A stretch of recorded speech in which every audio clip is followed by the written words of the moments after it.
Donc c'est une instance qui est une instance de gouvernance nationale sur les questions de formation professionnelle et d'apprentissage.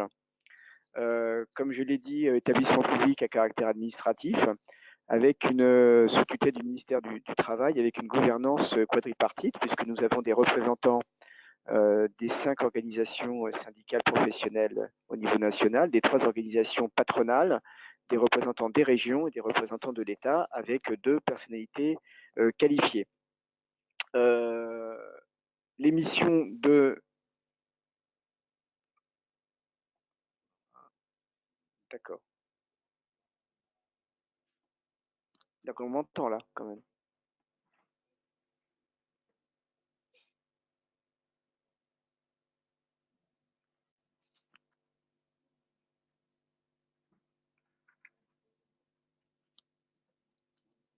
Ouais, ouais, moi ça marche, moi, mais ouais, ouais, tu m'entends? Ouais, c'est bon.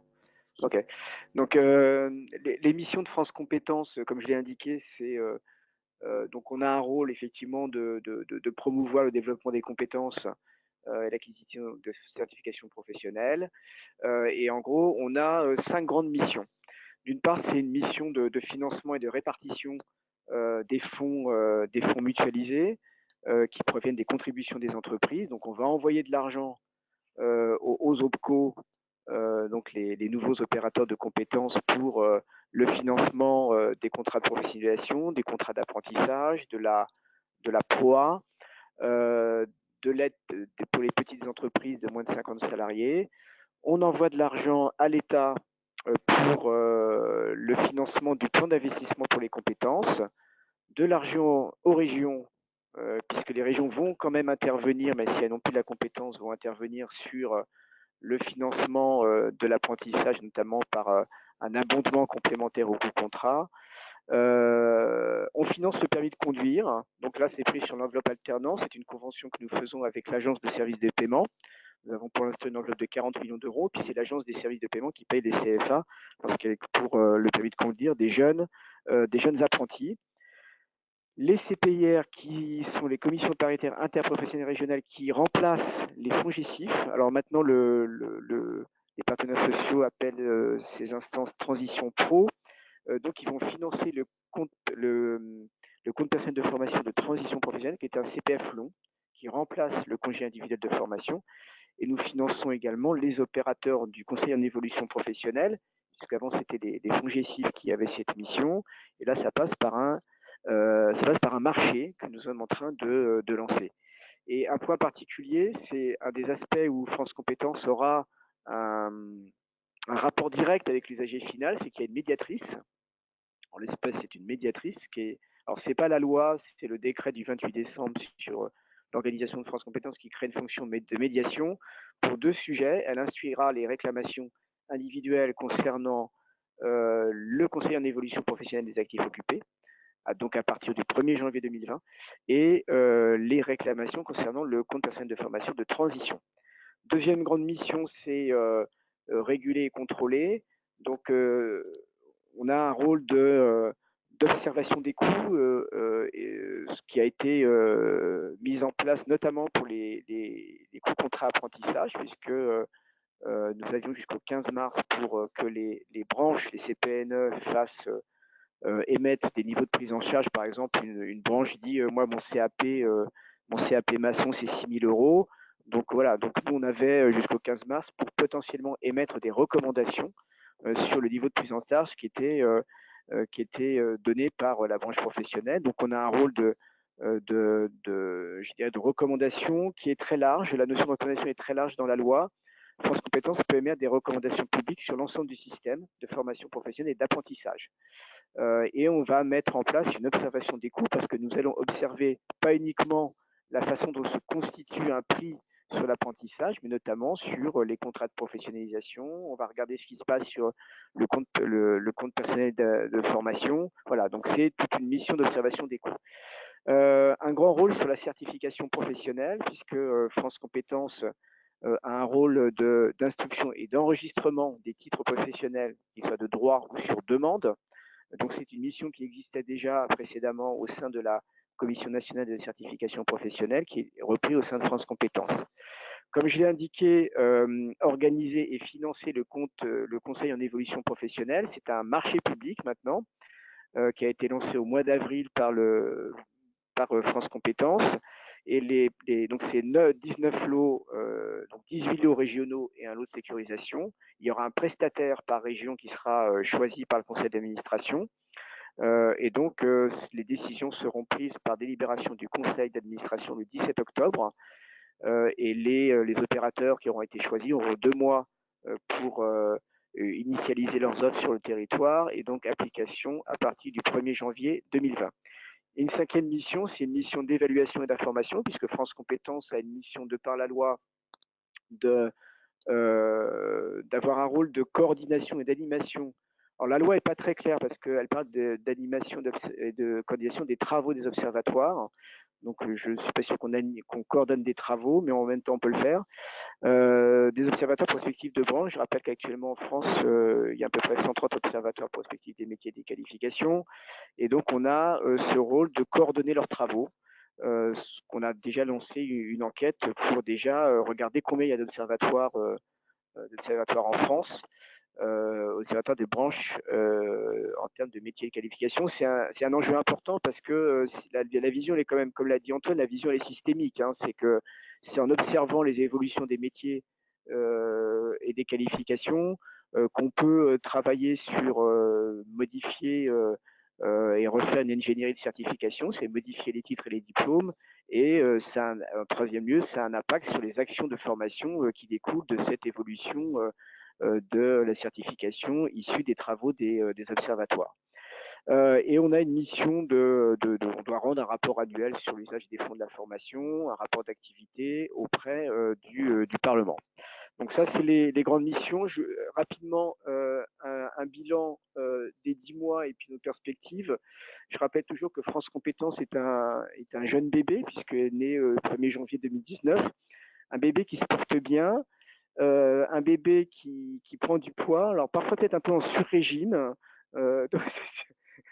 Voilà, donc on n'a pas une grosse équipe à France Compétences, et des messages subliminaux que je lance à mon directeur de cabinet préféré, mais il le sait.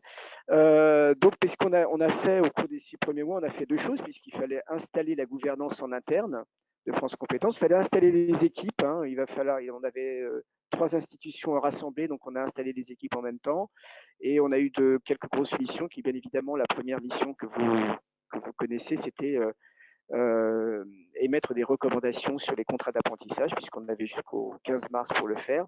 On a émis à peu près 7000 recommandations. Comme je l'ai indiqué, mise en place de l'aide au permis de conduire. On a lancé, alors il y a une mission spécifique, mais j'y reviendrai plus tard, mais sur les instances de reconnaissance des instances de labellisation. Tout un travail sur la certification professionnelle, puisqu'il a fallu installer la commission. On a à peu près actuellement on a une commission de certification par mois, et actuellement on est dans une phase de montée d'instruction des dossiers et d'étude des dossiers à la commission. On est à peu près à 80 dossiers par mois. L'objectif, c'est de monter à 100 dossiers par mois vus par la commission de certification. Comme je l'ai dit, c'est le marché du CEP. Je rappelle que c'est un marché qui est sur 4 ans, qui est à peu près de 450 millions d'euros. Donc c'est un très très très gros marché, donc qui a mobilisé les équipes depuis le mois d'avril. Et donc qui devrait arriver au bout le 17 octobre, puisque la semaine prochaine, il y aura une délibération du conseil d'administration qui allouera les lots à chaque prestataire dans chaque région métropolitaine et domienne. Et comme je l'ai dit, nomination d'une médiatrice qui commence à avoir beaucoup de dossiers qui commencent à arriver. Donc c'est un sujet aussi de voir un peu comment elle va travailler, en relation notamment avec les opérateurs du conseil en évolution professionnelle, les commissions interprofessionnelles régionales qui vont gérer le CPF de transition. Et puis nos perspectives, elles sont nombreuses. Comme je l'ai indiqué, c'est sélection des instances de labellisation. Je rappelle que tous les organismes de formation en 2021 devront être certifiés. Donc il y a une procédure, ça passe par il y a le COFRAC, qui est le Comité français d'accréditation, qui accrédite des certificateurs. Il a commencé déjà à le faire. Et les certificateurs, selon un cahier des charges national et un cahier d'audit, certifieront les organismes de formation. ça leur permet d'accéder aux fonds publics et mutualisés, autrement ils ne pourront pas y accéder. Il y avait déjà un commencement avant 2014 avec Datadoc. Mais il y a une petite procédure dérogatoire complémentaire, et c'est France Compétences qui est en charge de reconnaître les instances de labellisation, certaines instances de labellisation, parce qu'elles ont une histoire. Alors, elles doivent respecter le cahier des charges national, les 7 critères plus les indicateurs, les 21 indicateurs, avoir impliqué une autorité administrative et avoir une instance, un audit indépendant. Donc, on a lancé un appel à manifestation de volonté et on va avoir potentiellement des organismes, des réseaux qui vont venir. Il y a un cahier des charges. Elles ont jusqu'au 8 novembre pour remplir ce cahier des charges et on aura une décision du conseil d'administration de France Compétences qui reconnaîtra ces instances comme instances de labellisation nationale, c'est-à-dire qu'elles pourront, hors COFRAC, labelliser elles-mêmes des organismes de formation. C'est une liste sur 3 ans, une liste qui est fermée, c'est-à-dire qu'à partir de janvier 2020, la liste est fermée pour 3 ans. Donc ça, c'est un gros travail aussi pour nos équipes. Et comme je l'ai, on a sur la certification, on a aussi une particularité, c'est qu'il y a un comité scientifique qui a été nommé et qui permet, la loi dit, il faut déterminer des métiers en très forte évolution et en émergence, qui permet à des certificateurs d'accéder à la certification en n'ayant pas besoin d'avoir le critère des 2 promotions. Donc là également, on a fait un appel à manifestation à la proposition. On a déterminé une doctrine. C'est quoi un métier en forte évolution? C'est quoi un métier en émergence? Et là, pareil, on a des organismes divers qui vont, en fonction d'un cahier des charges qui est sur le site internet de France Compétences, vont pouvoir répondre en disant voilà, j'estime que ce métier est en forte évolution et en émergence. Et elles ont jusqu'au 4 novembre. Et à partir de là, le comité national de certification également élaborera une liste des métiers en forte évolution et en émergence qui permettront à des organismes d'aller vers la certification, mais beaucoup plus rapidement, puisqu'elles auront pu les 2 promotions en termes de critères. Donc cette liste sera établie au mois de décembre, et à partir du mois de janvier, on aura des organismes qui pourront élaborer des certifications et aller beaucoup plus vite à l'enregistrement. Donc ça aussi, c'est un travail sur la certification. Et puis, bon, plein de sujets. Le gros sujet qui va arriver très vite pour nous, c'est la mise en place de l'observation des coûts, comme je l'ai indiqué, puisqu'on aura en charge de regarder, si je prends le contrat d'apprentissage, il va falloir qu'on regarde le prix final. Un contrat d'apprentissage, c'est un niveau de prise en charge qui est déterminé par une branche, mais les régions vont intervenir. On peut avoir des politiques conventionnelles qui interviennent, et au bout du bout, l'entreprise qui intervient sur le financement. Donc nous, il va falloir qu'on voit l'ensemble de ce qui constitue un coût d'apprentissage et pas simplement le bout qui est mis par le niveau de prise en charge d'une branche. Si j'ai un CAP maçon à 6 000, potentiellement la région va mettre 1 000, une politique conventionnelle peut rajouter 500 et l'entreprise peut mettre en plus. Donc nous, il faut qu'on voit tout ça, et ce qui nous permettra de regarder la constitution d'un prix de revient. Donc ça, c'est les enjeux que nous avons en perspective pour 2020, plus tous les autres sujets que nous avons au cours de cette année 2020, et puis continuer les missions, et notamment le gros enjeu pour nous, c'est le pilotage du marché du conseil en évolution professionnelle, parce que c'est un très gros marché. Il va falloir qu'on pilote l'ensemble des prestataires qui ont été choisis dans les 18 régions. Voilà très rapidement les missions de France Compétences.